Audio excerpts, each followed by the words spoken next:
আল্লাহ রাব্বুল আলামিন বলেন, সিংহায় ফুৎকার দিবে প্রথমবার। ওয়ানুফিখা ফিস-সূর ফাসাইকা মান ফিস-সামাওয়াতি ওয়া মান ফিল আরদ। প্রথমবার সিংহায় ফুৎকার দেওয়ার পর আসমান এবং জমিন এই দুইটার মাঝে যা কিছু থাকবে সব অজ্ঞান হয়ে যাবে।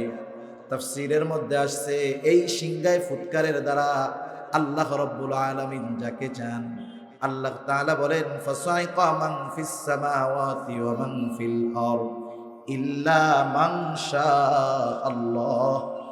আল্লাহ তাআলা চান যেগুলো সেগুলো ছাড়া সব কিছু অজ্ঞান হয়ে যাবে, মৃত্যুবরণ করবে। সব মৃত্যুবরণ করছে। এর কতবার দ্বিতীয়বার সিংহায় ফুৎকার দেওয়া হবে? আবু হুরায়রা রাদিয়াল্লাহু তাআলা আনহু থেকে হাদিস আসছে 40 পর, 40 দিন পর, না 40 মাস পর, না 40 দিন পর, না 40 বছর পর, এটা কোনো নির্দিষ্ট নাই। আল্লাহ তাআলা যতদিন পরে চান ততদিন পরে ইসরাফিল আলাইহিস সালাম আবার দ্বিতীয়বার সিংহায় ফুৎকার দিবেন। ثم نفخ فيه أخرى فإذا هم قيام ينظرون। দ্বিতীয়বার যখন সিংহায় ফুৎকার দেওয়া হবে, যাকে যেখানে দাফন করা হয়েছে প্রত্যেকের জায়গা থেকে দাঁড়ায়া যাবে, তে থাকবে। আল্লাহ তাআলা আরেক জায়গায় বলেন ওয়ানুফিখা ফিস-সূরি ফাইযা হুম মিনাল আজদাসি ইলা রাব্বিহিম ইয়ানসিলুন। দ্বিতীয়বার সিংহায় ফুৎকার দেওয়ার পর প্রত্যেকে তাকে যেখানে দাফন করা হয়েছে সেখান থেকে উঠে তাদের রবের দিকে ছুটতে থাকবে। এই তো সেই দিবস, যেই দিবসের প্রতিশ্রুতি আল্লাহ তাআলা দিয়েছেন। কত নামে আল্লাহ তাআলা আমাদেরকে এই দিবসের পরিচয় করায় দিয়েছেন। এই দিবসের একটা নাম ইয়াউমুল হাশর, একত্রিতকরণ দিবস। সবাইকে সেদিন একত্রিত করা হবে।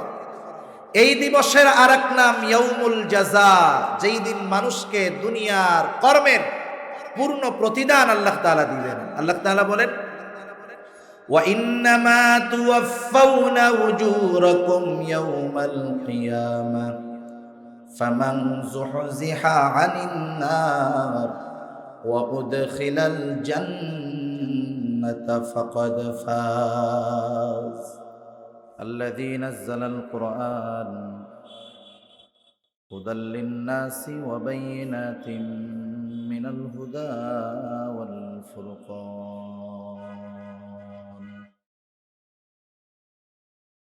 وخلق الإنسان وكرمه وعلمه من البيان ما لم يعلم فسبحان الذي لا يحصى امتنانه باللسان ولا بالقلم ونشهد أن لا إله إلا الله وحده لا شريك له ونشهد أن سيدنا وسندنا وحبيبنا وطبيبنا وأولانا ومولانا محمد صلى الله تعالى عليه وعلى آله وأصحابه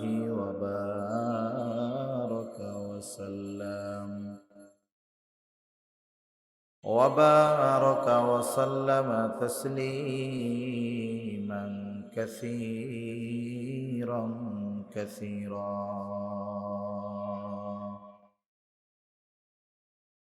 أما بعد فأعوذ بالله من الشيطان الرجيم.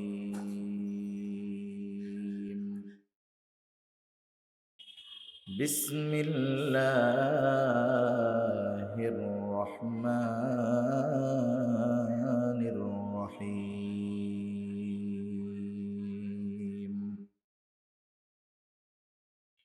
كل نفس بما كسبت رهينة إلا أصحاب اليمين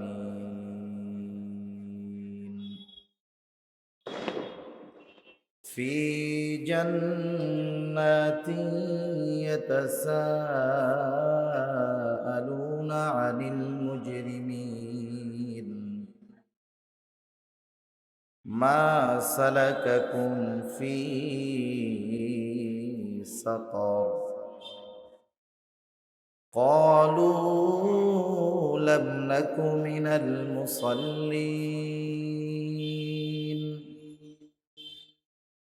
ولم نك نطعم المسكين وكنا نخوض مع الخائضين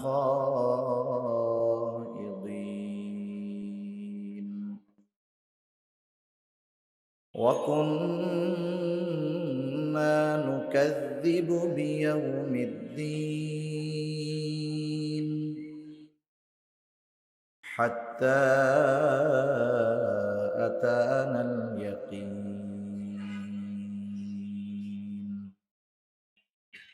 صدق الله العلي العظيم আমরা মুহাব্বতের সাথে দুরূদ শরীফ পাঠ করি اللهم صل على محمد وعلى آل محمد كما صليت على إبراهيم وعلى آل إبراهيم إنك حميد مجيد اللهم بارك على محمد وعلى آل محمد كما باركت على إبراهيم وعلى آل إبراهيم إنك حميد مجيد بلغ العلا بكماله كشف الدجى بجماله حسنت جميع خصاله صلوا عليه وآله لا إله إلا الله এই অপারেটরটা কই একটু মাইক অপারেটরের দরকার একটু মাইক অপারেটরকে একটু দরকার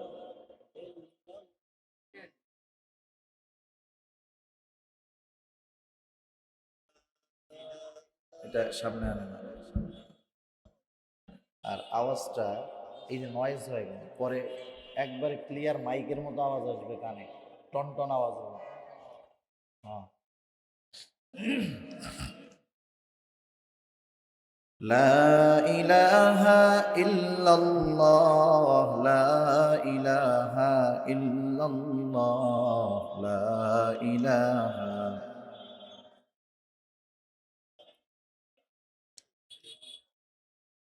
لا إله إلا الله محمد رسول الله সাল্লাল্লাহু আলাইহি ওয়াসাল্লাম আলহামদুলিল্লাহ ঐতিহ্যবাহী ঢাকা জেলার অন্তর্গত মুগদা থানা সম্মানিত ইমাম ওলামা পরিষদ এর উদ্যোগে আয়োজিত অষ্টম বার্ষিক 2 দিনব্যাপী অষ্টম বার্ষিক ওয়াজ মাহফিলের সমাপনী দিবসের সম্মানিত শ্রদ্ধেয় সভাপতি আমন্ত্রিত ওলামা হযরত আমার সামনে উপস্থিত সম্মানিত মুরব্বিয়ানে কেরাম সমবয়সী যুবক বন্ধু স্নেহের ছোট ভাই এবং পর্দার অন্তরালে অবস্থানরতা সম্মানিতা শ্রদ্ধেয়া মা ও বোন দয়াময় আল্লাহ রব্বুল আলামিনের দরবারে অগণিত শুকর যে মহান মালিক আমাদের হায়াতে বরকত দিয়ে সুস্থ রেখে তার মহান হুকুম মাগরিবের নামাজ আদায়ের পর দুনিয়ার অন্যতম দামি এক মজলিসে আসার বসার তৌফিক যে মহান মানিব আমাদেরকে দান করেছেন সেই মহান মানিবকে খুশি করার জন্য মহব্বতের সাথে জবান খুলে অন্তর থেকে আমরা একবার কালিমাতুশ শুকর পাঠ করি আলহামদুলিল্লাহ অগণিত দুরূদ ও সালাম সাইয়্যিদুল আম্বিয়া আশরাফুল আম্বিয়া খাতামুল আম্বিয়া বিশ্বনবী, শেষ নবী, শ্রেষ্ঠ নবী মুহাম্মাদুর রাসূলুল্লাহ সাল্লাল্লাহু আলাইহি ওয়াসাল্লামের প্রতি। আমরা এখন যে জায়গাটাতে আছি, দ্বীনি মজলিসের কারণে এটা এখন জান্নাতের বাগানে পরিণত হয়ে গেছে। হযরত আনাস রাদিয়াল্লাহু তাআলা আনহু থেকে বর্ণিত, রাসূলুল্লাহ সাল্লাল্লাহু আলাইহি ওয়াসাল্লাম বলেন, তোমরা যখন দুনিয়ার জান্নাতের বাগানের পাশ দিয়ে অতিক্রম করবে, সেখান থেকে তোমরা ফল সংগ্রহ করবে। সাহাবায়ে কেরাম জিজ্ঞাসা করল, ইয়া রাসূলুল্লাহ, দুনিয়ায় আবার জান্নাতের বাগান, সেটা আবার কোনটা? রাসূলুল্লাহ সাল্লাল্লাহু আলাইহি ওয়াসাল্লাম বললেন, দুনিয়ার জান্নাতের বাগান হলো জিকিরের মজলিস। যদিও নাম ওয়াজ মাহফিল, তবে এখানে জিকির হয় কার? কার জিকির হয়? আল্লাহ তাআলার জিকির হয়। সুবহানাল্লাহ বলি, আলহামদুলিল্লাহ বলি, আল্লাহু আকবার বলি, বলি না আমরা? এগুলা বলি। সাথে সাথে আর একটা বিষয় আমরা জানি, রাসূলুল্লাহ সাল্লাল্লাহু আলাইহি ওয়াসাল্লাম বলেছেন, আল্লাহ তাআলার কাছে সবচাইতে প্রিয় কালিমা, বাক্য হলো চারটি। কয়টি? চারটি। এগুলা হলো সুবহানাল্লাহ, আলহামদুলিল্লাহ, লা ইলাহা ইল্লাল্লাহু, আল্লাহু আকবার। সবার মুখস্থ আছে না? কত সহজ চারটি কালিমা, অথচ আল্লাহ তাআলার কাছে সবচেয়ে প্রিয় চারটা কালিমা। আর এক হাদিসের মধ্যে আসছে, রাসূলুল্লাহ সাল্লাল্লাহু আলাইহি ওয়াসাল্লাম বলেন, আমার কাছেও এই চারটি বাক্য, চারটি কালিমা প্রিয়। সুবহানাল্লাহ। তাহলে যেটা আল্লাহ তাআলার কাছে প্রিয়, রাসূলুল্লাহ সাল্লাল্লাহু আলাইহি ওয়াসাল্লামের কাছে প্রিয়, এটা আমাদেরও প্রিয় বানানোর দরকার আছে না নাই? নামাজ পড়ার জন্য অজু করা লাগে, কত কষ্ট। ফজরের নামাজ, শীতের দিন ঠান্ডা পানি দিয়ে অজু করে ফজরের নামাজ পড়া কত কষ্টের বিষয়। কিন্তু এই যে চারটি কালিমা সহজ, সকলের মুখস্থ, এটা পড়ার জন্য অজু লাগবে নাকি? কষ্ট হবে? মসজিদে যাওয়া লাগবে? তাহলে দেখেন, এই চার কালিমা আমরা চলতে ফিরতে, উঠতে বসতে পড়তে পারি কি পারি না? আল্লাহ সুবহানাহু ওয়া তাআলা আমাদের সবাইকে এই চার কালিমার জিকির বেশি বেশি করার তৌফিক দান করুন। সকলে বলি আমিন। আওয়াজটা মাইকের মতো শক্ত করেন, টনটন আওয়াজ হবে, একবারে ফ্যাস ফ্যাস না, টনটন আওয়াজ করেন। এই মনিটর দুইটা, বিশেষ করে আমার কানে জানি আওয়াজটা টনটন আসে, বাইরে সেটা ভিন্ন কথা। তা এই যে জিকিরের মজলিস, জান্নাতের বাগান, মুগদা থানার ইমাম ওলামা হজরতগণ আমাদেরকে এমন একটি ব্যবস্থাপনা গ্রহণ করে জান্নাতের বাগান থেকে জান্নাতের ফল সংগ্রহ করার সুযোগ করে দিলেন, এজন্য তাদের আন্তরিক মোবারকবাদ। আল্লাহ তাআলা সকলকে, আয়োজকদেরকে আল্লাহ তাআলা কবুল করুক। সকলে বলি আমিন। আমি আপনাদের খেদমতে পবিত্র কোরআনুল কারীমের অন্যতম প্রসিদ্ধ সূরা মুদ্দাসসির থেকে কয়েকটা আয়াত তিলাওয়াত করেছি। আল্লাহ তাআলার কাছে তৌফিক চাই, আল্লাহ তাআলা নির্ধারিত সময়ের মধ্যে আমাকে কিছু কথা আপনাদের খেদমতে বলার সুযোগ করে দেন, যে কথাগুলো আমাদের সবার দুনিয়া এবং আখিরাতের জন্য কল্যাণকর হয়। সম্মানিত উপস্থিতি, আমরা এ দুনিয়াতে এসেছি, দুনিয়াতে আমরা চিরদিন থাকব না। চিরদিন থাকব? জন্ম আমাদেরকে মৃত্যুর সংবাদ জানিয়ে দেয়। জন্মিলে মরিতে হবে, এটা নিশ্চিত। মৃত্যুকে কোরআনুল কারীমের মধ্যে ইয়াকিন বলা হয়েছে। আল্লাহ তাআলা এক জায়গায় বলেন, ওয়া'বুদ রাব্বাকা হাত্তা ইয়াতিয়াকাল ইয়াকিন। দৃঢ় সত্যর আগমন পর্যন্ত তুমি তোমার রবের ইবাদত করো। দৃঢ় সত্য, এটাকে কেন বলা হলো? পৃথিবীর অনেক সত্য আছে, এই সত্য সবাই বিশ্বাস করে না। নাস্তিক যারা, এরা অনেক সত্য বিশ্বাস করে না। করে আমাদের স্রষ্টা আল্লাহ তাআলা, এ ব্যাপারে কোনো সন্দেহ আছে? কত চরম পর্যায়ের একটা সত্য কথা, অথচ নাস্তিক কি বলে? যে আমরা এমনিতেই হয়েছি, প্রাকৃতিকভাবে আমাদের জন্ম, মরে যাব, প্রকৃতির সাথে আবার মিশে যাব। এই ধরনের অনেক বড় বড় সত্য অনেক মানুষ অস্বীকার করে, কিন্তু মৃত্যু এটা এমন এক সত্য যেটাকে সমগ্র মানুষ বিশ্বাস করে, স্বীকার করে, ঠিক কিনা? মৃত্যুর ব্যাপারে নাস্তিক একথা বলে না যে আমরা মরব না, বরং মৃত্যুকেও সে বিশ্বাস করে। তা জন্মিলে মরিতে হবে, এটা চিরন্তন একটা সত্য, ইউনিভার্সাল ট্রুথ। কিন্তু মরব কবে, এটা কি আমাদের কারো জানা আছে? আমাদের কারো জানা নাই যে আমরা কবে মরব। তবে মৃত্যু কবে হবে এটা আল্লাহ তাআলার পক্ষ থেকে নির্দিষ্ট একটা সময় আমাদের প্রত্যেকের জন্য নির্ধারিত করা আছে।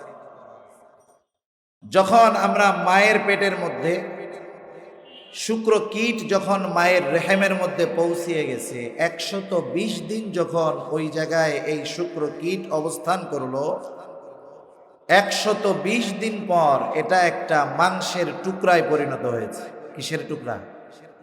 মাংসের টুকরা। এটা ছিল মৃত। আল্লাহ তাআলা দুইজন ফিরিস্তা মায়ের রেহেমের মধ্যে, গর্ভের মধ্যে পাঠিয়ে দিয়েছেন। ওই দুই ফিরিস্তা চলে আসছে। কি নিয়ে আসছে? এই মরা মাংসের টুকরার মধ্যে আল্লাহ তাআলার আদেশে রূহ তথা প্রাণ ফুঁকে দিয়েছে। সুবহানাল্লাহ। দুই ফেরেশতা এসে ওই দিন শুধু যে আমার আপনার মধ্যে রূহ ফুঁকে দিয়েছে বিষয়টা এমন নয়, বরং ওই রূহ, প্রাণ আমার আপনার এই বডির সাথে কতদিন অবস্থান করবে সেটাও ওই দিন আল্লাহ তাআলা নির্ধারিত করে দিয়েছেন। সুবহানাল্লাহ।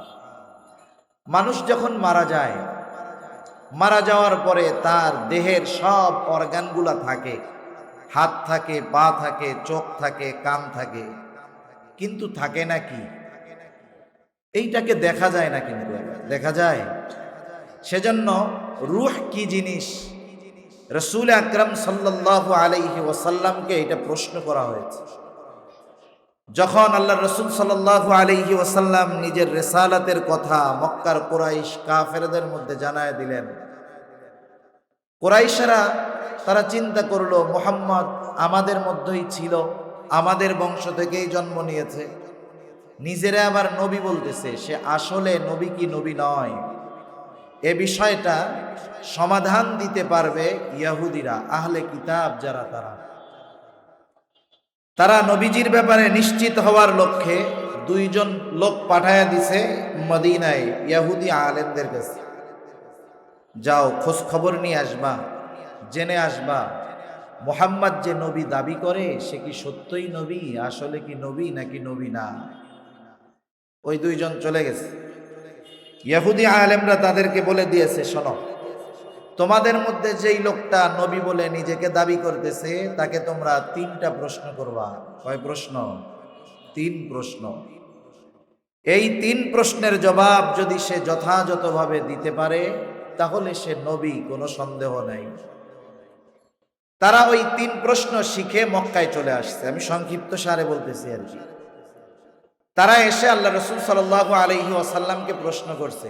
নবীজি বলছে আগামীকাল বলে দিব, ইনশাআল্লাহ বলেন নাই, যার কারণে এই প্রশ্নের জবাব আল্লাহ তাআলার পক্ষ থেকে আসতে বিলম্ব হয়েছে। এক সময় প্রশ্নের জবাব নিয়ে জিবরাইল আলাইহিস সালাম আসছেন। এই 3 প্রশ্নের একটা হলো ওয়ায়াসআলুনাকা আনির রূহ, তারা আপনাকে জিজ্ঞাসা করে, আপনার কাছে জানতে চায় রূহ কি জিনিস। রূহ কি জিনিস জবাব দিয়েছেন কে? কে দিছে জবাব? আল্লাহ তাআলা দিছে। আল্লাহ তাআলা বলেন ওয়ায়াসআলুনাকা আনির রূহ কুলির রূহু মিন আমরি রাব্বি ওয়া মা উতীতুম মিনাল ইলমি ইল্লা কলিলা। আল্লাহ রাব্বুল আলামিন বলেন, তারা আপনাকে জিজ্ঞাসা করে, আপনার কাছে জানতে চায় রূহ কি জিনিস। আপনি বলে দেন কুলির রূহু মিন আমরি রাব্বি, রূহ হলো আমার রবের একটা প্রত্যাদেশ, আমার রবের আদেশ। আদেশ এটা তো দেখা যায় না, কিছু জিনিস আছে যেটা মানুষের বুঝ সীমানার ভিতরে নাই, সব কিছু মানুষের বোধগম্য হয় না। অনেক কিছু দেখি না, জানি না, কিন্তু ব্যক্তি যদি বিশ্বস্ত হয়, না দেখলেও না জানলেও তার বিশ্বস্ততার কারণে কথাটা আমরা বিশ্বাস করি, করি না? আমি আমার পিতাকে পিতা বলে স্বীকার করি মায়ের কথার কারণে। বলে এটা তোমার বাবা, আমিও কি বলি আব্বা এটা আমার। আমি তো তখন টেস্ট করার চিন্তা করি না যে ডিএনএ টেস্ট করে দেখি যে আমার বাপ কিনা। তাহলে দেখেন রূহ কি জিনিসের জবাব আল্লাহ তাআলা দিয়েছেন। সুতরাং আমার যদি বোধগম্য নাও হয়, সংশয় সন্দেহের কোনো সুযোগ নাই, কারণ সব কিছু বোঝার জ্ঞান আল্লাহ তাআলা আমাদেরকে দেন নাই। কতটুকু জ্ঞান আল্লাহ তাআলা আমাদেরকে দিয়েছেন, আল্লাহ তাআলা বলেন ওয়ামা উতীতুম মিনাল ইলমি ইল্লা কলিলা, তোমাদেরকে অতি সামান্য জ্ঞান দেওয়া হয়েছে। কত সামান্য? অতি সামান্য। একটা হলো শুধু সামান্য, আর একটা হলো অতি সামান্য। অতি সামান্যর পরিমাণটা কতটুকু? সূরা কাহাফের মধ্যে একটা শিক্ষা সফরের ঘটনা আছে। আমাদের দেশে তো শিক্ষা সফর হয়, আমাদের দেশের শিক্ষা সফরের মধ্যে শিক্ষা নয় কুশিক্ষায় ভরপুর, ঠিক কিনা? হযরত মূসা আলাইহিস সালাম আর খিজির আলাইহিস সালামের একটা সফরের ঘটনা আছে। এটা হলো মূলত শিক্ষা সফর। যখন দুইজনে সফর শুরু করেছেন, প্রথমে তারা দুইজন একটা নৌকার মধ্যে চড়লেন। উদ্দেশ্য হলো তারা দরিয়া পাড়ি দিয়ে অপর প্রান্তে যাবে। দুজনে যখন নৌকায় চলতেছে, দরিয়ার মাঝে নৌকা, এবার দুইজনের সামনে একটা দৃশ্য তারা অবলোকন করলেন। দুজনে দেখতে পেলেন সমুদ্রের মাঝে একটা পাখি উড়ন্ত অবস্থায় সমুদ্র থেকে পানি পান করতেছে। আপনারা যারা নদীপথে সফর করেছেন হয়তো দেখছেন, যখন নদীর মধ্যে অনেক পাখি ওড়ে, পানি পান করার যখন প্রয়োজন হয়, সে তার ঠোঁটটা নদীর সাথে সমুদ্রের সাথে লাগায়া দেয়। হযরত খিজির আলাইহিস সালাম মূসা আলাইহিস সালামকে বলতেছে, ভাই মূসা, এই যে পাখিটা তুমি দেখলা, পাখির ঠোঁটের আগায় যতটুকু পানি লেগেছে, আল্লাহ তাআলার ইলম, আল্লাহ তাআলার জ্ঞান যদি হয় এই সমগ্র সমুদ্র পরিমাণ, তাহলে সমগ্র মাখলুকের জ্ঞান হলো ওই পাখির ঠোঁটে যতটুকু পানি লেগেছে অতটুকু পরিমাণ। সুবহান। সমগ্র মাখলুকের জ্ঞান এক ফোঁটা পানির সমপরিমাণ। আল্লাহ তাআলার জ্ঞান যদি হয় সমগ্র পরিমাণ, আল্লাহ তাআলার জ্ঞানের তুলনায় সব সৃষ্টির জ্ঞান পাখির ঠোঁটে লেগে থাকা এক ফোঁটা পানির মতো। সুবহানাল্লাহ। এই জ্ঞান পেয়ে মানুষ চাঁদে চলে যাচ্ছে, মঙ্গল গ্রহে যাচ্ছে। এই জ্ঞান পেয়ে মানুষ নিজেকে অতি পণ্ডিত মনে করে স্রষ্টাকে অস্বীকার করতেছে, আছে না নাই? ও মনে করে অনেক জ্ঞানী, আসলে ওর জ্ঞানের পরিধি ও যদি বুঝতে পারতো কত ক্ষুদ্র, ও তাহলে আর এসব বিষয় নিয়ে অতি রঞ্জিত করতো না। যাই হোক, রূহ কি জিনিস সেটা হলো আল্লাহ তাআলার আদেশ প্রত্যাদেশ। মায়ের পেটের ভিতরে যখন মৃত গোশতের টুকরার মধ্যে রূহ ফুঁকে দেওয়া হলো, এবার আমি আপনি মায়ের পেটের ভিতরে প্রাণ পেয়ে গেলাম। প্রাণ, এই যে বোতলটা দেখেন, পানির বোতল, সাধারণত বোতলের গায়ে তিনটা জিনিস লেখা থাকে ব্যাচ নাম্বার, উৎপাদনের তারিখ আর মেয়াদ। তিনটা জিনিস সাধারণত লেখা থাকে। একটা হলো এটার উৎপাদনের তারিখ, আর একটা হলো মেয়াদ। আমার আপনার উৎপাদনের তারিখ হলো ওই দিন যেই দিন আমার আপনার ভেতরে রূহ ফুঁকে দেওয়া হয়েছে। ওই দিন শুধু রূহ ফুঁকে দেওয়া হয় এমনটা নয়, বরং ওই রূহ আমার আপনার দেহর সাথে কতদিন থাকবে সেটাও নির্ধারিত হয়ে যায়। এই বোতলের গায়ের মেয়াদটা দেখা যায় কি যায় না? আপনারা যখন বাজার থেকে পানি কিনেন, চিপস কিনেন, কি করেন? সচেতন মানুষ যারা, ওরা দেখে ডেট আছে কিনা। যদি ডেট না থাকে, এই 15 টাকার পানির বোতল যদি 5 টাকায় দেয়, নিবেন? নিবেন না। বলবেন যে না ভাই মেয়াদ শেষ, ওইটা ফিরি দিলেও তো খাবো না। বোতলের গায়ের মেয়াদ আছে, মেয়াদ দেখা যায়। আমার আপনার একটা মেয়াদ আছে, সেই মেয়াদ কিন্তু দেখা যায় না। বোতলের মেয়াদ শেষ হয়ে গেলে ওই পানি আমরা পান করি না, ওই পণ্যটা ক্রয় করি না। আমার আপনার মেয়াদটা যখন ফুরায় যাবে, তখন এই দেহের সাথে রূহটা আর থাকবে না। রূহটা মালাকুল মাউত নিয়ে যাবে, আমার আপনার নাম হয়ে যাবে লাশ। আমাদের প্রত্যেকের মেয়াদ তো আছে নাকি? নির্দিষ্ট একটা মেয়াদ আছে, কিন্তু কার কোন দিন মেয়াদ শেষ দুই একজন আছেন নাকি জানেন যে আমি অমুক তারিখে আমার মেয়াদ শেষ? আছেন কেউ? কেউ নেই। মেয়াদ যখন শেষ হয়ে যাবে, মেয়াদ শেষ, এই লোক সুস্থ থাকলেও দুনিয়ায় থাকতে পারবে না। মেয়াদ যতক্ষণ থাকবে, যত অসুস্থ হোক, সে মরবে না।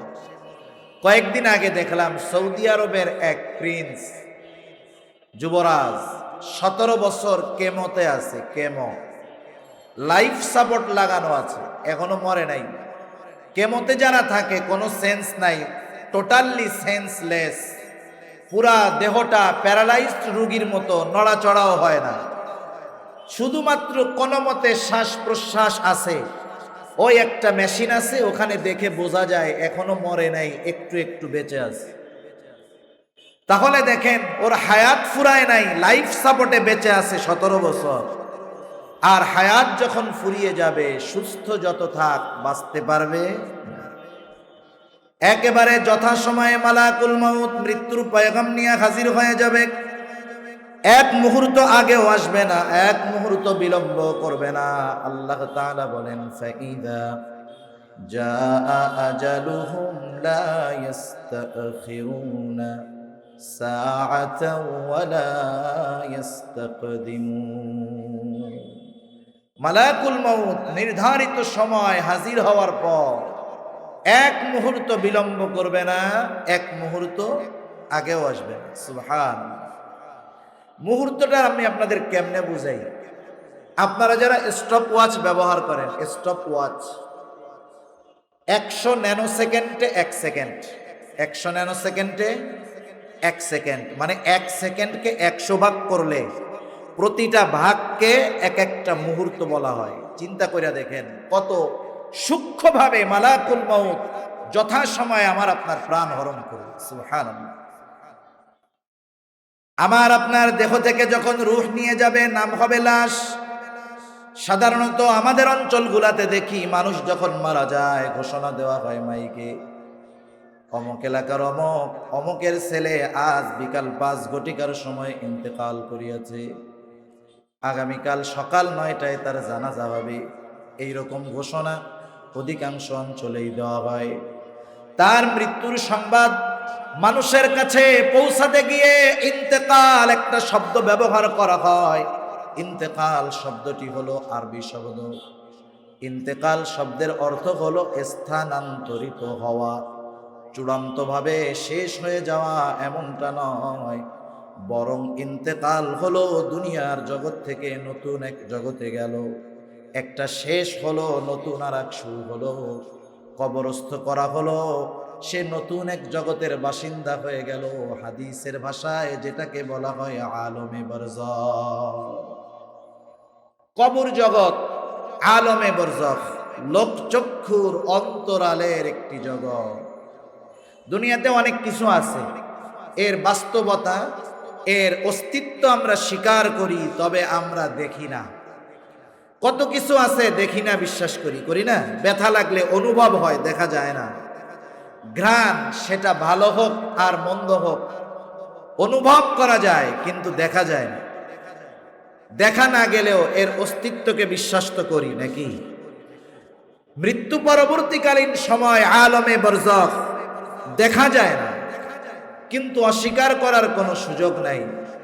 আলমে বারজাখে যারা আছে, দুনিয়ায় যারা ভালো কাজ করেছে, ভালো আমল করেছে, আলমে বারজাখ তাদের জন্য শান্তির জায়গা। দুনিয়াতে যারা বদ আমল করেছে, পাপ করেছে, আলমে বারজাখ তাদের জন্য কষ্টের জায়গা।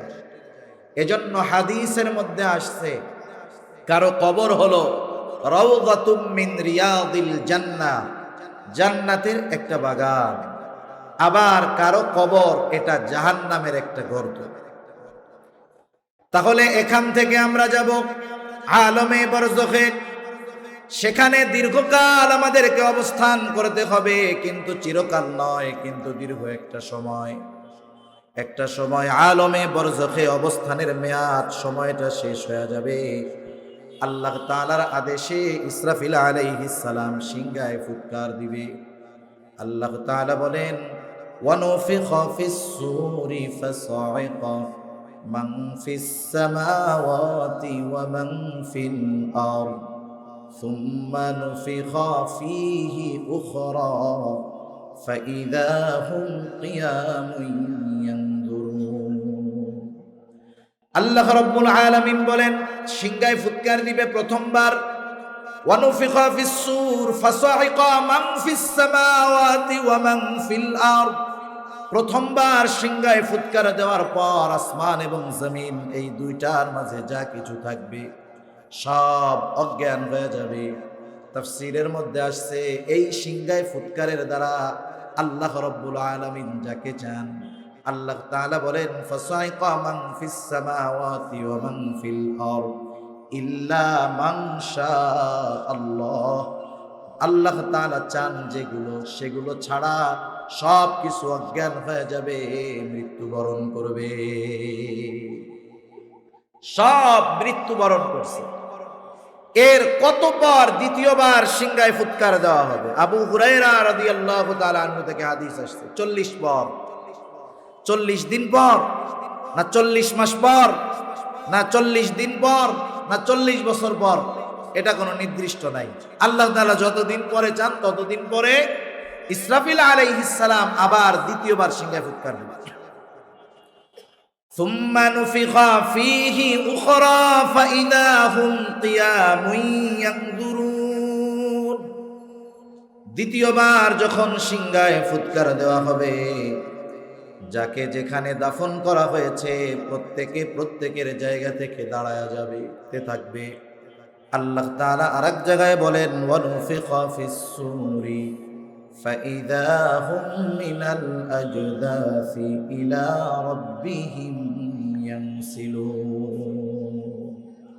দ্বিতীয়বার সিংহায় ফুৎকার দেওয়ার পর প্রত্যেকে তাকে যেখানে দাফন করা হয়েছে সেখান থেকে উঠে তাদের রবের দিকে ছুটতে থাকবে। এই তো সেই দিবস, যেই দিবসের প্রতিশ্রুতি আল্লাহ তাআলা দিয়েছেন। কত নামে আল্লাহ তাআলা আমাদেরকে এই দিবসের পরিচয় করায় দিয়েছেন। এই দিবসের একটা নাম ইয়াউমুল হাশর, একত্রিতকরণ দিবস। সবাইকে সেদিন একত্রিত করা হবে। এই দিবসের আরেক নাম ইয়াউমুল জাযা, যেই দিন মানুষকে দুনিয়ার কর্মের পূর্ণ প্রতিদান আল্লাহ তাআলা দিবেন। আল্লাহ তাআলা বলেন, ওয়া ইন্নামা তুওয়াফাউনা উজুরাকুম ইয়াউমাল কিয়ামাহ ফামান যুহজিহা আনিন নার ওয়া উদখিলাল জান্নাতা ফাকাদ ফাজ। আল্লাহ তাআলা বলেন, কিয়ামতের দিন মানুষকে তার পূর্ণ প্রতিদান প্রদান করা হবে। সেই দিন যারা আগুন থেকে বাঁচবে তথা জাহান্নাম থেকে বাঁচবে, জান্নাতে প্রবেশ করতে পারবে। যাদেরকে আগুন থেকে বাঁচানো হবে, জান্নাতে প্রবেশ করানো হবে, আল্লাহ তাআলা বলেন ফাকাদ ফাজ, তারাই সফল হয়ে যাবে। সুবহানাল্লাহ। এই জন্য এই দিনটার আর এক নাম হলো ইয়াউমুল জাযা। এই দিনের অধিপত্য, একচ্ছত্র অধিপতি যিনি, তিনি কে? আল্লাহ, মালিকি ইয়াউমিদ্দিন। আল্লাহ রাব্বুল আলামিন সেই দিন আমাদের দুনিয়ার প্রত্যেকের কর্মকাণ্ডের খবর জানায় দিবে। আমরা এই দুনিয়াতে অবস্থান করতেছি, আমার প্রত্যেকটা মুহূর্তের কর্মকাণ্ডগুলা রেকর্ড হইতেছে, ফাইল আকারে প্রস্তুত হইতেছে। আমাদের প্রত্যেকের দুই কাঁধে দুইজন ফেরেশতা আছে। এমন কেউ আছেন নাকি? না হুজুর, আমার কাছে নাই। এই দুইটা আছে, সবার কাছে আছে।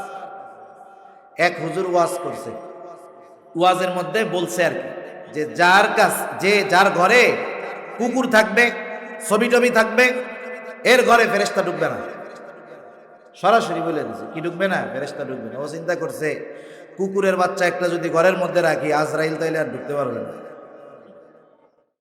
ও যদি কুত্তার ঘরের মধ্যে গিয়া ঘুমায় থাকে, টাইম যদি শেষ হয় আজরাইল ওই জায়গায় চলে যাবে। কিছু ফেরেশতা আছে এরা কখনো আমার আপনার থেকে আলাদা হয় না, রহমতের ফেরেশতা প্রবেশ করবে না, কথা হলো এটা। কিছু ফেরেশতা আছে এরা কখনো আমার আপনার থেকে আলাদা হয় না, ভালো কাজ যখন করি তখন থাকে, চোর চুরি করতে গেলে থাকে, ডাকাত ডাকাতি করতে গেলে থাকে, ব্যভিচার করতে গেলে থাকে, ধর্ষক ধর্ষণ করতে গেলে থাকে। প্রত্যেক সময় ওই ফেরেশতাগুলা আমাদের কর্মকাণ্ডগুলো লিপিবদ্ধ করে এবং আমাদের কর্মের ব্যাপারে সাক্ষী হয়। আল্লাহ তাআলা জানায় দেন সম্মানিত দুইজন লিখক ফেরেশতা। আল্লাহ তাআলা বলেন কিরামান কাতিবিনা ইয়ালামুনা মা তাফআলুন। আল্লাহ তাআলা বলেন সম্মানিত লেখকদের জানে তোমরা কি আমল করো। শুধু জানে লেখে এমনটা নয়, বরং আমাদের কর্মের ব্যাপারে তারা সাক্ষী হয়। আরো একজন ফেরেশতা আছে যার কাজ হলো আমাদের কথাগুলা সংরক্ষণ করা। আমি আপনি দুনিয়াতে যত কথা বলেছি, যত কথা বলবো, কোনো কথা ধ্বংস হয়ে যায় না। বিজ্ঞান বলে মানুষের উচ্চারিত প্রত্যেকটা শব্দ বাতাসের মধ্যে থেকে যায়, বাতাসের মধ্যে থাকে। এটা হুজুররা যদি আরো কয়েক বছর আগে বলতো মানুষে বিশ্বাস করতো না, এখন বিশ্বাস করে। কারণ আমরা ইসলামকে বিজ্ঞান দিয়ে যাচাই করতে চাই। বরং উচিত ছিল বিজ্ঞানকে ইসলাম দিয়ে যাচাই করতে হবে। ইসলামের সাথে যদি মিলে আমি বিজ্ঞানকে গ্রহণ করব। আর আমরা হয়েছি ব্যতিক্রম, আমরা ইসলামকে বিজ্ঞান দিয়ে যাচাই করি। অথচ যে বিজ্ঞান নিয়ে পড়ে সেও জানে বিজ্ঞানীদের বৈজ্ঞানিক সূত্র কয়েক বছর পর পর শুধু চেঞ্জ হয়, ঠিক কিনা বলেন? তো যাই হোক, এই কথাগুলা মিলিয়ে যায় না, বাতাসের সাথে থাকে। আমি এখান থেকে ফোন দেই, আপনারা আত্মীয় স্বজনকে ফোন দেন বিদেশে, আমেরিকায়, মুহূর্তের ভিতরে আমার আপনার কথা আমেরিকায় পৌঁছিয়ে যায় নেটওয়ার্কিং সিস্টেমের মাধ্যমে যদিও, কিন্তু তার বিহীন কথাটা যে যায়, এই যাওয়ার অন্যতম মাধ্যম হলো বাতাস। এই বাতাস হুবহু আমার আপনার কণ্ঠস্বর সুদূর আমেরিকায় সেকেন্ডের ভিতরে আর এক মোবাইলের মধ্যে পৌঁছায় দেয়। সুবহান। এই কথাগুলা বাতাসে থাকে।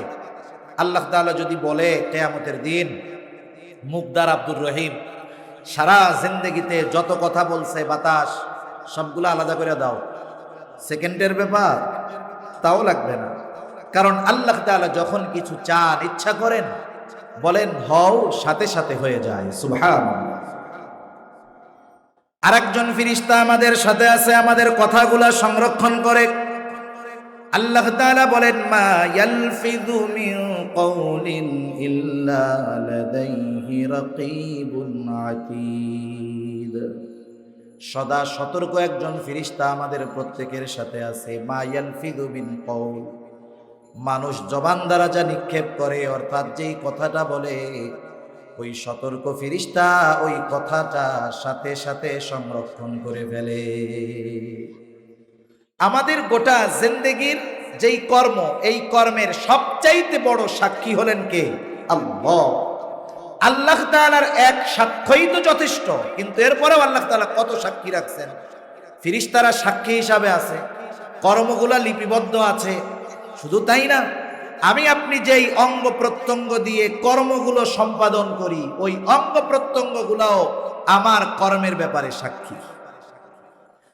আল্লাহ তাআলা কোরআনুল কারীমের মধ্যে বলেন আল ইয়াউমা নাখতিমু আলা আফওয়াহিহিম ওয়া তুকাল্লিমুনা আইদিহিম ওয়া তাশহাদু আরজুলুহুম বিমা কানু ইয়াকসিবুন। আল্লাহ রাব্বুল আলামিন বলেন আল ইয়াউম, আজকের এই দিন অর্থাৎ কিয়ামতের দিন, নাখতিমু আলা আফওয়াহিহিম, আমি তাদের মুখের উপরে মোহর লাগিয়ে দিব, কথা বলার শক্তি থাকবে না, বাক শক্তি সেদিন আল্লাহ তাআলা ক্লোজ করে দিবে।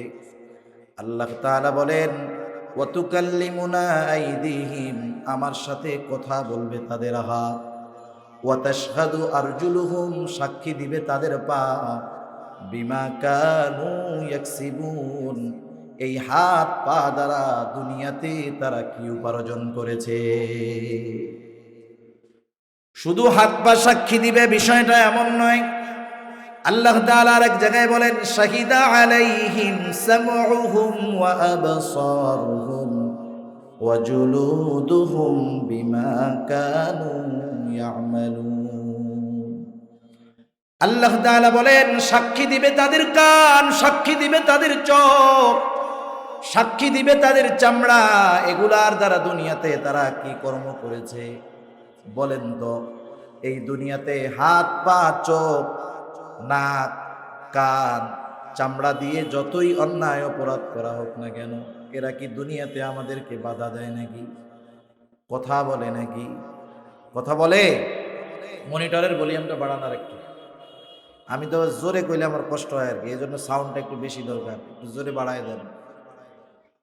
এরা দুনিয়াতে কথা বলে না, অথচ আমার আপনার সাথে সব সময় আছে না নাই? এরা যখন কিয়ামতের ময়দানে কথা বলবে, যার বিরুদ্ধে সাক্ষী দিবে, ও চিন্তা করবে, হাই রে, এরে মজা দেওয়ার জন্যই তো আমি রাত জায়গা জায়গা বিশাল পর্দায় খেলা দেখছিলাম, একে মজা দেওয়ার জন্যই তো আমি ইন্টারনেটের কানেকশন দিয়ে রাতভর সিনেমা দেখছিলাম, কানকে মজা দেওয়ার জন্যই তো চলতে ফিরতে কানের মধ্যে দুইটা খুঁটা গুইজা গান শুনতাম। এরা আজকে কথা বলে? অবাক হতবাক হয়ে যাবে, ঠান্ডাড হয়ে যাবে। এবার তারা বলবে, ক্বালু লিজুলুদিহিম লিমা শাহিদতুম আলাইনা, তারা বলবে, চামড়া, আমার বিরুদ্ধে কেন তোমরা সাক্ষী দাও? দুনিয়ায় তো কথা কইতে পারতা না, এখন কেমনে কথা বলো? এইবার অঙ্গ প্রত্যঙ্গগুলো জবাব দিবে, ক্বালু আনতাকানাল্লাহ, আজকে আমরা সাক্ষী দিতে পারি, কথা বলতে পারি, এর কারণ হলো আমাদেরকে কথা বলার ক্ষমতা যিনি দিয়েছেন তিনি কে? আজকে আল্লাহ আমাদেরকে কথা বলার ক্ষমতা দিয়েছেন, এজন্য আজকে আমরা তোমাদের কর্মের বিরুদ্ধে আল্লাহর কাছে সাক্ষী দিচ্ছি। একটু চিন্তা করেন, একটা মানুষ যদি তার চিন্তায় এই বিশ্বাসটাকে দৃঢ়ভাবে গেঁথে নিতে পারে যে আমার সব কর্মের সাক্ষী আল্লাহ তাআলা, আমার সাথে তিনজন ফেরেশতা আমার কথা কর্ম রেকর্ড করতেছে, লিপিবদ্ধ করতেছে, আমার কর্মের সাক্ষী হচ্ছে, আমি যেই অঙ্গ প্রত্যঙ্গের দ্বারা কর্মগুলো সম্পাদন করছি, সেই অঙ্গ প্রত্যঙ্গ আমার কর্মগুলার ব্যাপারে আল্লাহর দরবারে সাক্ষী দিয়ে দিবে। এই বিশ্বাস যদি দৃঢ়ভাবে আমি আপনি আমার অন্তরের মধ্যে গেঁথে নিতে পারতাম, দুনিয়ার জিন্দেগি গুনাহমুক্ত জিন্দেগি হয়ে যাইত, ঠিক কিনা?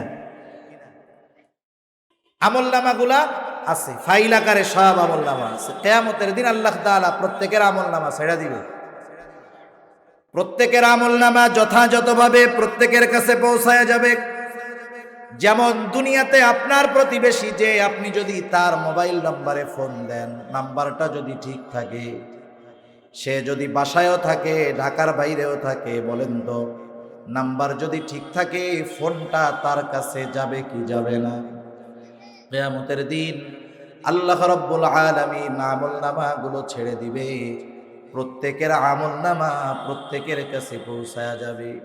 কিন্তু সবাই আমলনামা এক ধরনের পাবে না, কেউ বা ডান হাতে পাবে, কেউ বা বাম হাতে আমলনামা পাবে।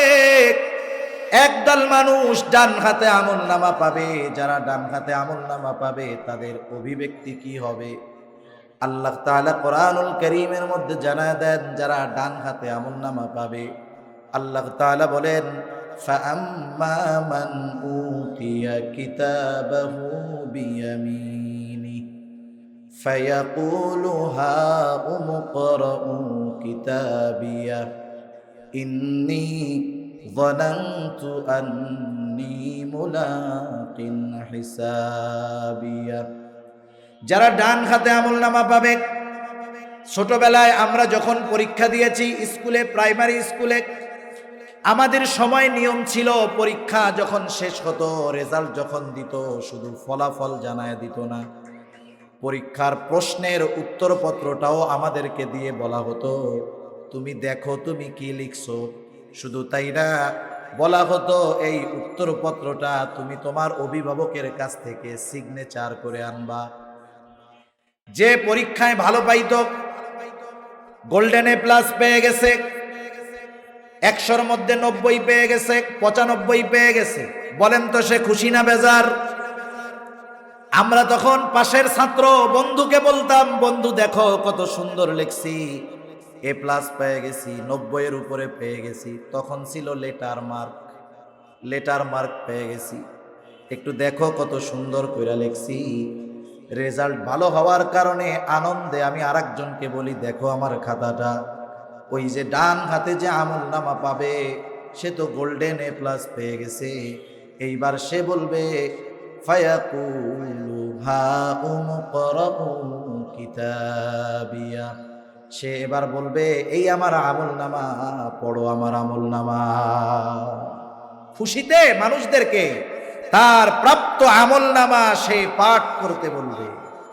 সে যে ডান হাতে আমলনামা পাইল, ভালো ফলাফল করলো, কেন করলো? আমরা বলতাম এরকম, দেখ আমি বাসায় অঙ্ক খুব আকারে করছি, অনেক অঙ্ক করছি, এই জন্যই তো অঙ্কে আমি এ প্লাস পেয়েছি।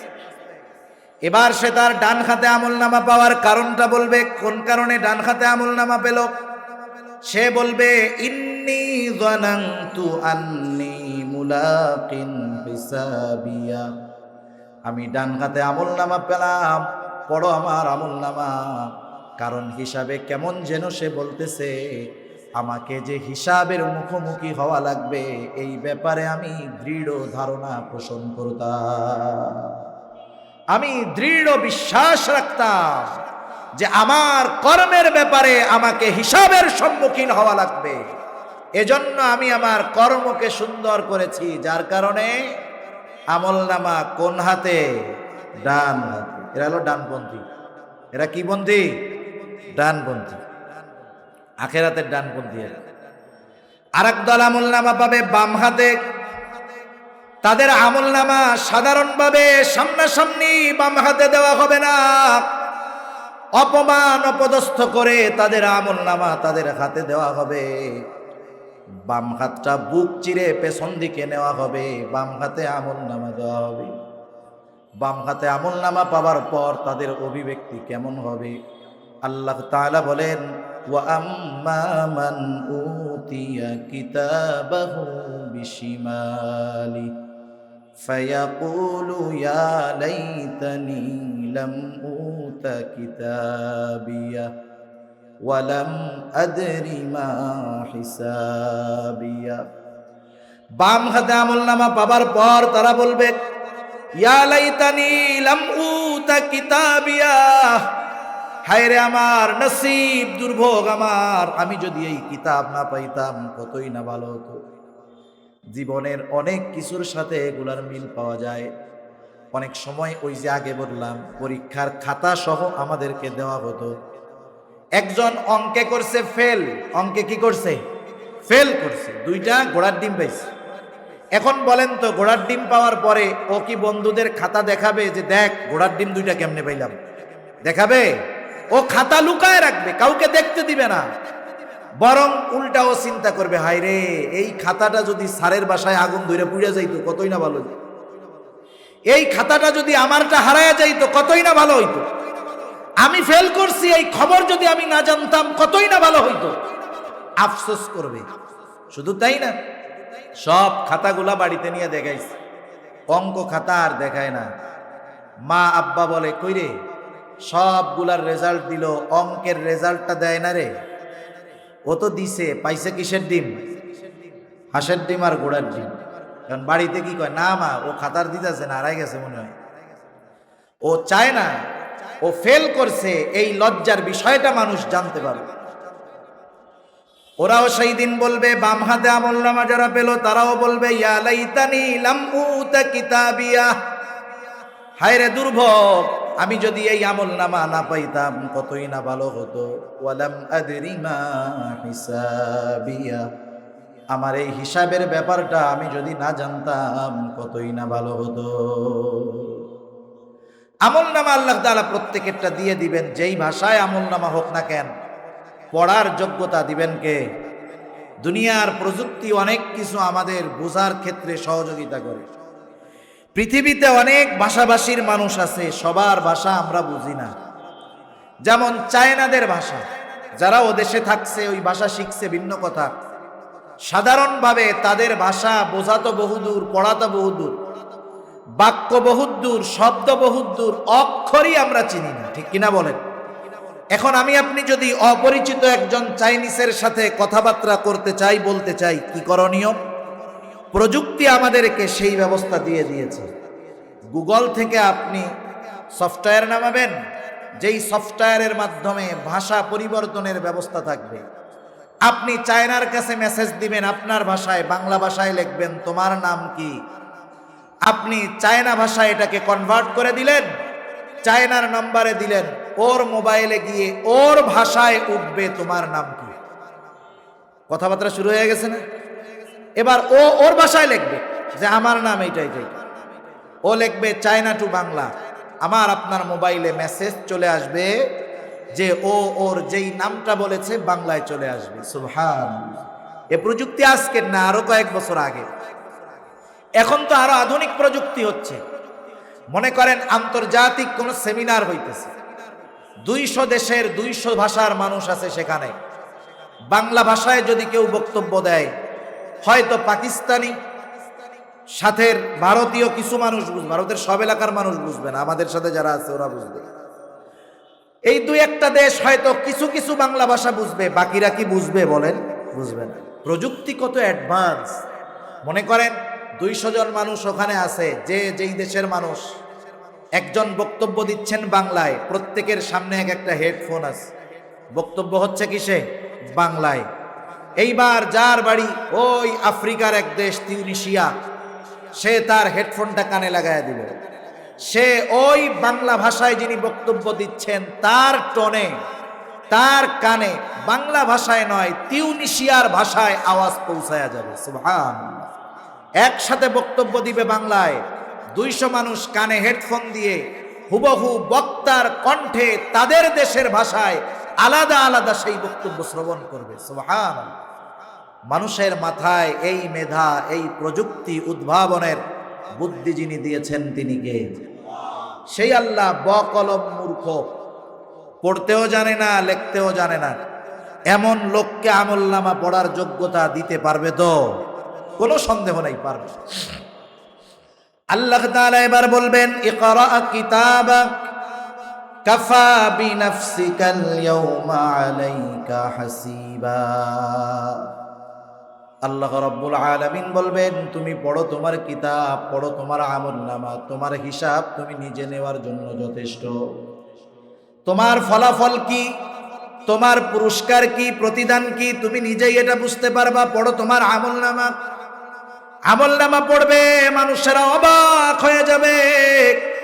আমলনামা পড়ে তাদের অভিব্যক্তি হলো, মালি হাযাল কিতাব লা ইউগাদিরু সগীরাতাও ওয়ালা কাবীরাতান ইল্লা আহসাহা। কেমন কিতাব রে এটা, একটা ছোট বড় বিষয় বাদ যায় নাই। অবাক হতবাক হয়ে যাবে তারা। মূল কথা হলো, ডান হাতে যারা আমলনামা পেল তাদের অবস্থান জান্নাত, বাম হাতে যারা আমলনামা পেল কপাল পোড়া, তাদের অবস্থান হলো জাহান্নাম।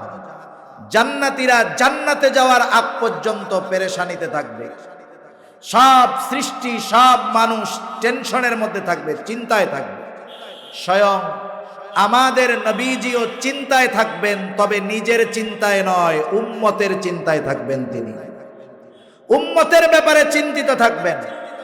জান্নাতীরা জান্নাতে যাওয়ার আগ পর্যন্ত সে চাইবে না তার কোনো আপনজনের সাথে দেখা হোক। মানুষ যখন অপরিচিত জায়গায় যায়, প্রত্যেকটা মানুষ মনে এই কামনা করে, আহারে এই জায়গায় তো আমাকে কেউ চিনে না, আমিও কাউরে চিনি না, যদি একজন পরিচিত মানুষ পাইতাম কতই না ভালো হতো, ঠিক না? কিন্তু কিয়ামতের ময়দানে মানুষ পরিচিত মানুষের মুখোমুখি হওয়া এটা পছন্দ করবে না, পালায়া পালায়া থাকবে। আল্লাহ তাআলা বলেন, ইয়াউমা ইয়াফিরুল মারউ মিন আখিহি ওয়া উম্মিহি ওয়া আবিহি ওয়া সাহিবাতিহি ওয়া বানিহি লিকুল্লি ইমরিইম মিনহুম ইয়াউমাইযিন শা'নুন ইউগনি। ভাই ভাইয়ের থেকে পলায়ন করবে, মা বাবার থেকে পলায়ন করবে, স্বামী স্ত্রী সন্তানদের থেকে পলায়ন করবে, সকলে নিজের চিন্তায় বিভোর। শুধু তাই না, কোনো মা যদি সন্তানের মুখোমুখি হয়ে যায়, সন্তান যখন পরিচয় দিবে, মা আমি আপনার সেই সন্তান যাকে আপনি দুনিয়ায় 10 মাস গর্ভধারণ করেছিলেন, 2 বছর দুধ পান করিয়েছিলেন, আমার হাসি আনন্দ আপনার আনন্দের কারণ ছিল, আমার কষ্ট আপনার কষ্টের কারণ ছিল, আমি আপনার সেই সন্তান। মা ডিরেক্ট বলবে আমি তো তোমারে চিনি না, তুমি কে? সরাসরি পরিচয় অস্বীকার করবে। চিন্তায় এতটা বিভোর থাকবে মানুষ। জান্নাতীরাও জান্নাতে যাওয়ার আগে সর্বোচ্চ চিন্তায় থাকবে, কিন্তু যখন তারা জান্নাতে প্রবেশ করবে, বলেন তো আর কোনো চিন্তা আছে নাকি? জান্নাতের মধ্যে কোনো চিন্তা নাই, কোনো পেরেশানি নাই, সেখানে শুধু সালাম আর সালাম। জান্নাতীরা জান্নাতে যাওয়ার পর দুনিয়ায় তাদের সাথে যাদের সম্পর্ক ছিল সব পরিচিত মানুষগুলোকে খুঁজতে থাকবে, কোথায় আমার বন্ধু, কোথায় আমার মা, কোথায় আমার বাবা, কোথায় আমার ভাই? বলেন তো একজন মানুষ সে যখন জান্নাতে গিয়ে তার পরিচিত সবাইকে খুঁজবে, ওই জান্নাতের মধ্যে সে সবাইকে পাবে নাকি? পাবে না। কারণ সবাই তো আর জান্নাতে যায় নাই তার সব পরিচিত। জান্নাতীরা খুঁজবে কোথায়? এবার জানতে পারবে যে একসাথে একই স্কুলে পড়ছে, একই সাথে চলাফেরা করছে, খেলাধুলা করছে, তার বন্ধু জাহান্নামে, সে জান্নাতে। কারণ বন্ধু তার আমলের কাছে ঋণ ছিল, সেই আমলের কাছে, কর্মের কাছে দায়বদ্ধতার কারণে সে এখন জাহান্নামে। আর সে তো ডান হাতে আমলনামা পেয়েছে, ইল্লা আসহাবাল ইয়ামিন, সে তো আর জাহান্নামে যাবে না, তার তো আর দায়বদ্ধতা নাই, নেক আমলের কারণে সে তো এখন জান্নাতে। এই জান্নাতে আইসা বন্ধুদেরকে খুঁজতেছে। আল্লাহ তাআলা জান্নাতি এবং জাহান্নামীদেরকে দেখা কথাবার্তার ব্যবস্থা করে দিলেন। জান্নাতীরা যখন জান্নাতের নাজ নেয়ামতের পর, ওরা তো আর জাহান্নাম দেখে নাই, জাহান্নাম দেখছে? জাহান্নাম দেখে নাই, নেয়ামতে ভরপুর। যখন দেখবে জাহান্নামের মধ্যে তার বন্ধু আত্মীয় স্বজন একসাথে চলছে, ওইটা জাহান্নামের মধ্যে পড়তেছে আর আর্তনাদ করতেছে, এ দৃশ্য দেখার পর অবশ্যই জান্নাতি জান্নাত পাওয়ার কারণে আল্লাহ তাআলার কৃতজ্ঞতা আরো বাড়ায়া দিবে। আল্লাহর কাছে বলবে, আল্লাহ আপনি কত বড় মেহেরবান, এদের সাথেই দুনিয়ায় চলতাম, কিন্তু আপনি আমাকে হেফাজত করেছেন, জান্নাতে দিয়ে দিয়েছেন। এইবার জাহান্নামীরা জান্নাতীদেরকে দেখবে, জান্নাতীদেরকে দেখার পর দেখবে ওর বন্ধু জান্নাতের নাজ নেয়ামত ভোগ করতেছে আর ও আগুনের মধ্যে পড়তেছে। বলেন তো আযাবের তীব্রতা বাড়বে নাকি কমবে? এটা মানসিকভাবে বাড়বে। কেমনে বাড়বে, কেমনে বুঝাই আপনাদের? মনে করেন আপনাদের কাউকে একজন একটা বকা দিয়েছে, গালি দিয়েছে, গালি তো বুঝেন, পরিচিত হোক আর অপরিচিত হোক, কেউ যদি আমাকে আপনাকে বকা দেয় কষ্ট লাগবে কি লাগবে না? সে যেই বকাটা দিল, সেই বকাটা যদি আপনার ভাই আপনাকে দেয়, কষ্ট বেশি লাগবে না কম লাগবে? বকা কিন্তু এক, খালি মানুষ পরিবর্তন হয়েছে। এইবার ওই বকাটাই যদি আপনার ছেলে আপনাকে দেয়, কলিজাটা ছিদ্র হয়ে যাবে, শ্বাস বন্ধ হয়ে যাবে যে আমার সন্তান আমারে কি বললো। এমন হওয়া যেই মজলিস অনুপস্থিত কোনো ব্যক্তির কোনো প্রশংসাও না করা, কারণ আমাদের অনেক মজলিস অনুপস্থিত ব্যক্তির প্রশংসা দিয়ে শুরু হয় আর শেষ হয় ওই ব্যক্তির ব্যাপারে গীবত আর অপবাদ দিয়ে। সেজন্য মজলিসগুলা ত্যাগ করা, দ্বীনি মজলিসে বসা, মাদ্রাসায় গিয়ে বসেন, মসজিদে বসেন, ইমাম মুয়াজ্জিনদের সাথে সময় দেন, জীবন পাল্টে যাবে। 4 নম্বর কারণ হিসাবে তারা বলবে ওয়া কুন্না নুকাযযিবু বিয়াউমিদ্দিন, আমরা কিয়ামতের দিনকে মিথ্যা প্রতিপন্ন করতাম। কিয়ামতের উপরে বিশ্বাস রাখা ঈমানের 6 ভিত্তির একটি।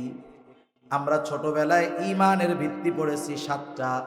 5 নম্বরে ছিল ওয়াল ইয়াউমিল আখিরি, 7 নম্বর ছিল ওয়াল বাসি বাদাল মাউত। এই দুইটা মূলত এক, 2 in 1, এই হিসাবে হলো 6টা। তাহলে বলেন তো কিয়ামতের 6 ঈমানের 6 ভিত্তি, এই 6 ভিত্তি থেকে একটাও যদি কেউ অস্বীকার করে তার ঈমান থাকবে নাকি? থাকবে না। এজন্য পরকালের কথা বলা হলো এই কারণে, কারণ যার মধ্যে পরকালের বিশ্বাস যত বেশি তার দুনিয়ার কর্ম তত সুন্দর। আমরা শুরুতে বলছিলাম ডান হাতে যারা আমলনামা পাইছে তারা কি বলছে? ইন্নী যানানতু আন্নী মুলাকিন হিসাবিয়া, যে আমি হিসাবের সম্মুখীন হওয়া লাগবে এ ব্যাপারে দৃঢ় ধারণা রাখতাম, বিশ্বাস রাখতাম। এখন বলেন হিসাবের মুখোমুখি হলো কিয়ামতে, পরকালে, আর হিসাব যে হবে এই বিশ্বাস পরকালে না দুনিয়ায়। সেজন্য আল্লাহর সাথে মুলাকাত হবে, হিসাব দিতে হবে। কিয়ামতে আমার কর্মের হিসাব দেওয়া লাগবে, এই বিশ্বাস যারা দৃঢ়ভাবে দিলে পোষণ করে দুনিয়ায় তাদের কাজ সুন্দর হয়ে যায়। এই 4 কারণে জাহান্নামীরা জাহান্নামে যাবে। তারা বলতেছে এভাবে চলতেছে চলতেছে, হঠাৎ করে কি হলো? হাত্তা আতানাল ইয়াকিন, দৃঢ় সত্য আগমন করলো তথা মৃত্যু চলে আসলো। তাওবার সুযোগ হলো না, ভালো কাজের সুযোগ হলো না, অনন্তকালের শেষ ঠিকানা হয়ে গেল জাহান্নাম। তাই আল্লাহ সুবহানাহু ওয়া তাআলা জাহান্নামীরা যেই 4 কারণে জাহান্নামী, এই কারণগুলা যদি আমাদের মধ্যে থাকে আল্লাহ তাআলা এগুলা বের করার তৌফিক আমাদের দান করুন। সকলে বলি আমিন। ওয়া